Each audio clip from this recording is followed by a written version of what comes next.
Are you having a hard time making ends meet? Well, you're not alone. Australia is one of the richest countries in the world, but average families can't earn enough to pay the bills. So, what gives?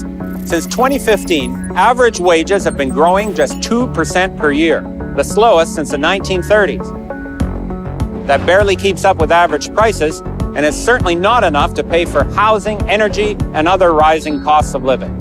Now, Australian workers produce more each year. Productivity and efficiency are up almost 30% since the turn of the century. But compared to inflation, real wages are going nowhere. It's a very different story for profits, though.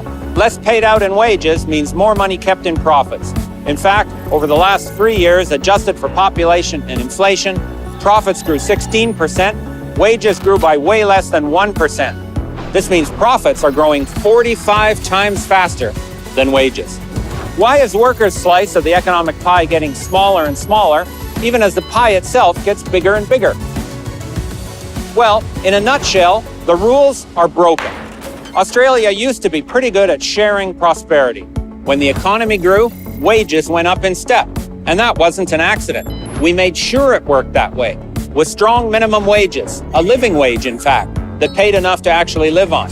We had an award system that lifted wages for all workers every year, and we had strong unions and collective bargaining. But a few decades ago, things changed.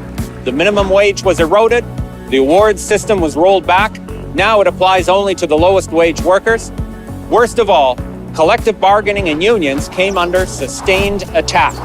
Unions can't get into workplaces, there are many barriers to industrial action, and under the current system, called enterprise bargaining, workers are prohibited from negotiating with more than one company at a time.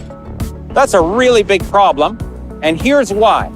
Nowadays, most people work in small workplaces. Jobs have been outsourced, casualized, converted into gigs. In this kind of economy, the new economy, most workers can't bargain higher wages one workplace at a time. Let's say there's a childcare center called Little Bandicoots. Their educators negotiate higher wages, but just down the road, there's another childcare center called Little Emus. They keep paying their educators the absolute minimum. Well, Little Emus now has lower costs and can undercut Little Bandicoots.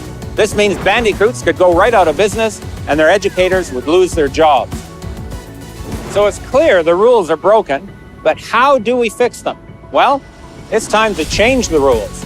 We work in a new economy with new technology, new business models, new forms of competition. So we need new rules. One rule we need is to let workers in unions negotiate with several companies at the same time, or even right across a whole sector. This is totally legal and it works in many countries, like Germany, Sweden, France, Japan, Korea, even America, but it's banned in Australia. When workers negotiate the same contract with several companies, it creates a level playing field. All the bosses in a sector negotiate with workers at the same table, and workers can get a share of the wealth they create. Companies still compete, but now it's on quality and efficiency, instead of who can screw their workers the most. We live in a new economy, and we need new rules, but the rules won't change by themselves. So, join the campaign, make your voice heard, share this video, and join your union.